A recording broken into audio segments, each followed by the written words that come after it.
उत्पत्ति 1:26 पढ़ेंगे। इसमें लिखा है, फिर परमेश्वर ने कहा, हम मनुष्य को अपने स्वरूप के अनुसार अपनी समानता में बनाएं और वे समुद्र की मछलियों और आकाश के पक्षियों और घरेलू पशुओं और सारी पृथ्वी पर और सब रेंगने वाले जंतुओं पर जो पृथ्वी पर रेंगते हैं क्या करें? जोर से बोलिए, क्या करें? अधिकार करें। आमीन। जब परमेश्वर ने मनुष्य को बनाया सबसे पहले, तो अब परमेश्वर अपनी इंटेंशन को या अपने उद्देश्य को बोल रहा है कि मैं क्यों मनुष्य को बना रहा हूं। वो कह रहा है, और यहां पे जो परमेश्वर है वो प्लूरल है। यहां पे हम देखते हैं वो त्रिएक परमेश्वर, पिता, पुत्र और पवित्र आत्मा। यहां पर वो कह रहे हैं कि हम मनुष्य को, आओ हम, लेट अस, इंग्लिश बाइबल कहती है अस, यानी एक नहीं, अस, हम। यहां बाइबल में मैं नहीं लिखा, क्या लिखा है? हम। परमेश्वर कह रहा है हम, यानी पिता, पुत्र, पवित्र आत्मा कह रहे हैं कि हम मनुष्य को क्या करेंगे? अपने स्वरूप में और अपनी समानता में बनाएंगे। सो यू विल सी, आप देखेंगे कि ये पहली जगह है जहां पे परमेश्वर अपना उद्देश्य बता रहा है मानव जाति के लिए। और जब आप इसको समझेंगे तो आप जानेंगे कि क्यों परमेश्वर ने आपको रचा है और आपका उद्देश्य इस पृथ्वी में क्या है। आमीन। वो कह रहा है, मैं उनको अपनी समानता में बनाऊंगा, अपने अनुसार, अपने स्वरूप में बनाऊंगा, और फिर वो क्या करेंगे? बोलिए, अधिकार रखेंगे। मगर ये अधिकार नॉर्मल अधिकार नहीं है। ये अधिकार इंग्लिश का वर्ड डोमिनियन है, जिसका मतलब है शासन अधिकार, या जिसको बोलते हैं प्रभुत्व। कि वो क्या करेंगे पृथ्वी पे? बोलिए, प्रभुता करेंगे, प्रभुता करेंगे। सो परमेश्वर का इंटेंशन मनुष्य को बनाने का ये था कि मनुष्य जो है वो प्रभुता करेगा। आमीन। सो इस बात को समझिए, परमेश्वर ने आपको जब बनाया, आपके डीएनए में उसने शासन अधिकार डाला है। मैंने आपको पहले ही बताया था, आप एक चम्मच से भी एक कील को कसने की कोशिश कर सकते हैं, मगर चम्मच उसके लिए नहीं बनी थी। आप किसके लिए बनाए गए? प्रभुता करने के लिए। बोलिए, प्रभुता करने के लिए। शैतान नहीं चाहता आप इस बात को जानें, क्योंकि सब रेंगने वालों के ऊपर भी प्रभु ने कहा तुम प्रभुता करोगे। और अदन की वाटिका में क्या आया था? रेंगने वाला आया था, मगर उन्होंने प्रभुता नहीं करी उसके ऊपर। इंग्लिश बाइबल कहती है, everything that creepeth upon the face of the earth, जो रेंगने वाला है। आमीन। सो परमेश्वर ने जब हमको बनाया, मैंने आपको पहले भी बताया था कि परमेश्वर, जेनेसिस में लिखा है, आदि में उसने आकाश और पृथ्वी की रचना करी। आकाश या हेवेंस जो बाइबल में कहती है, वो बात करता है अनसीन रेल्म की, अनदेखी। परमेश्वर का जो राज्य है आप इन आंखों से नहीं देख सकते, मगर वो इस जो आप आंखों से देख रहे हैं उससे भी ज्यादा वो रियल है। आमीन। उससे ज्यादा वो रियल है। आप आंखों से उसको नहीं देख सकते, बट वो रियल है। और परमेश्वर ने पृथ्वी की रचना करी।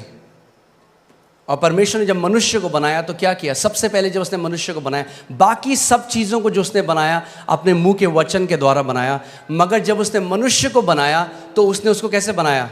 अपने हाथों से उसने मिट्टी ली और एक मिट्टी से उसने हमारे शरीर को बनाया और अपनी आत्मा को मनुष्य के अंदर डाल दिया, जिसको हम इंग्लिश का शब्द ह्यूमन है, जो दो शब्द से मिलकर आता है, ह्यूमस यानी मिट्टी, और मैन जो हिब्रू भाषा में इश जिसका मतलब है आत्मा। तो परमेश्वर ने यह किया कि परमेश्वर ने कहा कि जो मनुष्य मैं बना रहा हूं, जो मिट्टी के अंदर मैं अपनी आत्मा को डाल रहा हूं, उनको मैं अधिकार दे रहा हूं इस पृथ्वी के ऊपर। किसी आत्मा को अधिकार नहीं है पृथ्वी के ऊपर। आप समझ रहे हैं मेरी बात? किसी भी आत्मा को, और परमेश्वर भी स्वयं आत्मा है। सो जब परमेश्वर ने पृथ्वी मनुष्यों को दी तो वो उस चीज से बाहर आ गया। उसने कहा तुम अधिकार रखो। उसने नहीं कहा हम अधिकार रखेंगे, उसने कहा तुम अधिकार रखो। आज लोग बोलते हैं अजी परमेश्वर तो सब चीज जी उसकी मर्जी के बिना तो पत्ता भी नहीं हिलता, सब चीज तो परमेश्वर कंट्रोल कर रहा है। मैं आपसे एक सवाल करता हूं, क्या परमेश्वर आपको कंट्रोल कर रहा है?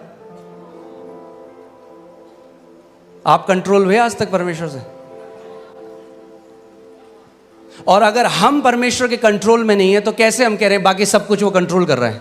जैसे वो आपको कंट्रोल नहीं कर रहा वैसे वो किसी को भी कंट्रोल नहीं कर रहा।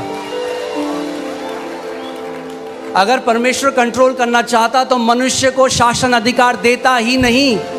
उसने शासन अधिकार इसीलिए दिया, उसने बोला तुम कंट्रोल करो पृथ्वी को, मैं तुम्हें अधिकार दे रहा हूं। आमीन। कहेंगे ये जानना क्यों जरूरी है? ये जानना बहुत जरूरी है।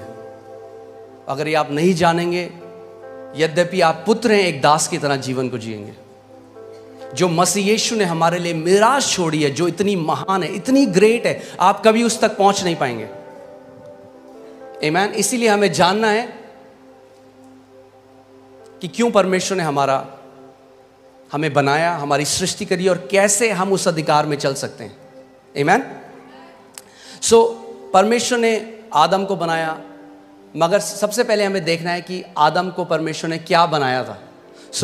लूका 3:38 जब आप पढ़ेंगे उसमें लिखा है इससे ये आया, इससे ये आया, इसने इसको पुत्र को जना, इसने इसको जना, और वह एनोश का, और वह शेत का, यानी एनोश शेत का, और वह आदम का, यानी शेत आदम का, और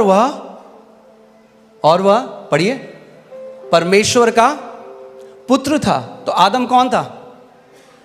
आदम कौन था? परमेश्वर का पुत्र। परमेश्वर ने सबसे पहले मनुष्य को जब बनाया तो नौकर नहीं बनाया, पुत्र बनाया। और जब पुत्र बनाया तो पुत्र को अधिकार दिया शासन करने का, प्रभुता करने का, डोमिनियन करने का। आमीन। पहला आदम क्या था? पुत्र था। मैं चाहता हूं भजन संहिता 8 में चले जाएं। भजन संहिता 8, उसकी मैं 4 अध्याय से पढ़ूंगा, आप इसको ध्यान से सुनिएगा।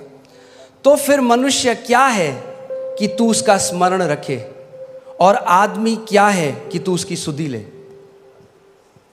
क्योंकि तूने उसको परमेश्वर से थोड़ा ही कम बनाया है। किसने बनाया मनुष्य को परमेश्वर से थोड़ा ही कम? परमेश्वर ने। लोग कहते हैं अच्छा तुम क्या समझ रहे हो अपने आप को? परमेश्वर के पुत्र जो उसने हमें बनाया है। अब कोई अगर आपको बोले अच्छा ये उनकी तरह बात कर रहा है, आपके पापा की तरह, कहना हाँ जी वो मेरे पापा हैं।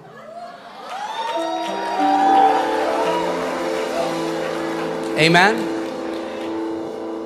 मैं इसको दोबारा पढ़ता हूं, ध्यान से सुनिए। तो फिर मनुष्य क्या है कि तू उसका स्मरण रखे, और आदमी क्या है कि तू उसकी सुधि ले, क्योंकि तूने उसको परमेश्वर से थोड़ा ही कम बनाया है।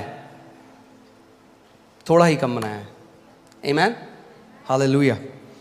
और महिमा और प्रताप का मुकुट उसके सिर पर रखा है। क्या किया परमेश्वर ने? महिमा और प्रताप का मुकुट मनुष्य के सर पे रखा है। ये था जो परमेश्वर ने हमें बनाया था। मगर देखिए हम कहां से कहां गिर गए। आमीन। कई लोग कहते हैं हम बंदर से आए हैं। अब उनका मुझे नहीं पता, हम तो परमेश्वर से आए हैं। हम जू से नहीं, हम स्वर्ग से आए हैं। आमीन। हालेलुया। अब देखिए उसके बाद परमेश्वर ने क्या किया? तूने उसे अपने हाथों के कार्यों पर क्या दी है? क्या दी है? बाइबल कह रही है, ये मैंने नहीं लिखा, आपकी बाइबल में भी है कि परमेश्वर ने जब मनुष्य को बनाया तो उसको अपने कामों, अपने हाथों के कामों के ऊपर क्या दी है? प्रभुता दी है। परमेश्वर ने दी है। और ये जो शासन अधिकार था ये आदम ने खो दिया जब पाप बगीचे में आया, जब उसने परमेश्वर की आज्ञा को ना माना, जब उसने उस फल को खा लिया। और आदम के अंदर से जो वो डीएनए था रूल एंड रेन करने का, वो जो डीएनए था प्रभुता करने का, वो खत्म हो गया और वो एक दास की तरह जीने लग गया। और जब प्रभु यीशु मसीह आया तो जो पुत्र था, ध्यान से सुनिएगा, जो पुत्र था उसने पुत्र का अधिकार खो दिया। सुन रहे हैं आप? मगर जब प्रभु यीशु मसीह आया तो सबसे पहले उसने हमें क्या दिया जब हम यीशु को ग्रहण करते हैं? यूहन्ना 1:12 लगाइए, और मैं चाहता हूं हम सब साथ मिलकर इसको पढ़ेंगे। रेडी हैं आप लोग? यूहन्ना 1:12 देखते हैं बाइबल क्या कहती है। परंतु जितनों ने उसे ग्रहण किया उसने उन्हें परमेश्वर की संतान होने का अधिकार वापस दे दिया।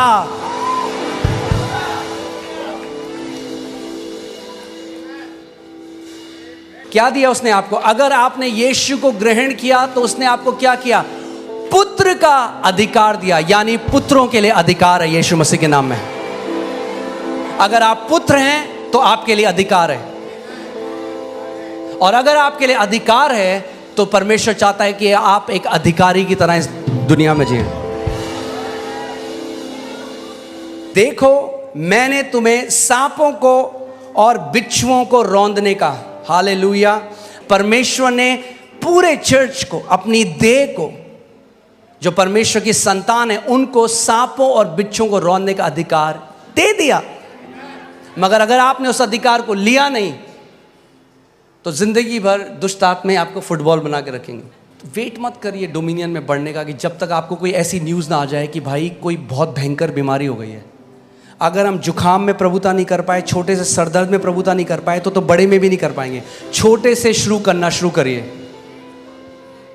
छोटा सा पेट में दर्द होता है,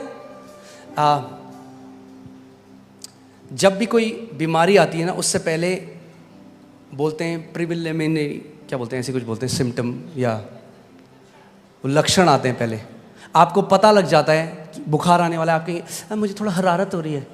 वो हरारत है टाइम अधिकार लेने का। वेट मत करो जब 104 हो जाए बुखार होता, बोलो ओ प्रभु तेरे कोड़े खाने से।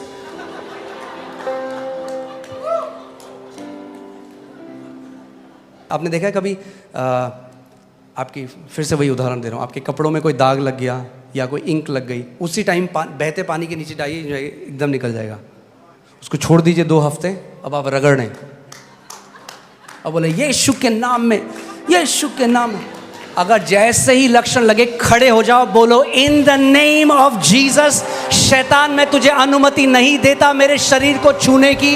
You will not touch my body in Jesus name, out of my body. Amen. उस समय अधिकार लो। अरे पास्टर ज्यादा कुछ, थोड़ा सा थायराइड है, हाँ ठीक है रख लो, फिर थोड़ा सा खाते रहो दवाइयाँ पूरे साथ। मैं आपको कंडेम नहीं कर रहा हूँ, प्लीज़ मेरा हार्ट समझिए। क्यों रखो थोड़ा सा भाई? मैं बोलूँ मैंने आपके लिए बहुत बढ़िया केक बनाया, थोड़ा सा जहर डाला इसमें, थोड़ा सा खा लो। खाओगे आप? वो बोलो थोड़ा सा नहीं चलता। मेरी देह पवित्र आत्मा का मंदिर है और कोई बीमारी इसमें उसको महिमा नहीं देती। आप जानते हैं आदन के बगीचे में एक सांप आया था ईव के पास, आज भी आता है आपके पास, मगर अब प्रभु यीशु मसीह ने आपको सांपों को और बिच्छुओं को रौंदने का अधिकार दिया है।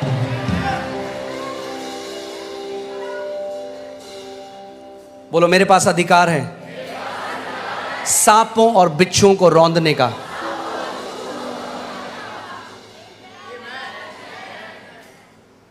आगे बढ़ते हैं। और शत्रु की सारी सामर्थ पर अधिकार दिया है। शत्रु की सारी सामर्थ पर अधिकार दिया है। फिर से बोलता हूं, शत्रु की सारी सामर्थ पर अधिकार दिया है। शत्रु की सारी सामर्थ पर अधिकार दिया है। शत्रु की सारी सामर्थ पर अधिकार दिया है। दूंगा नहीं, दिया है।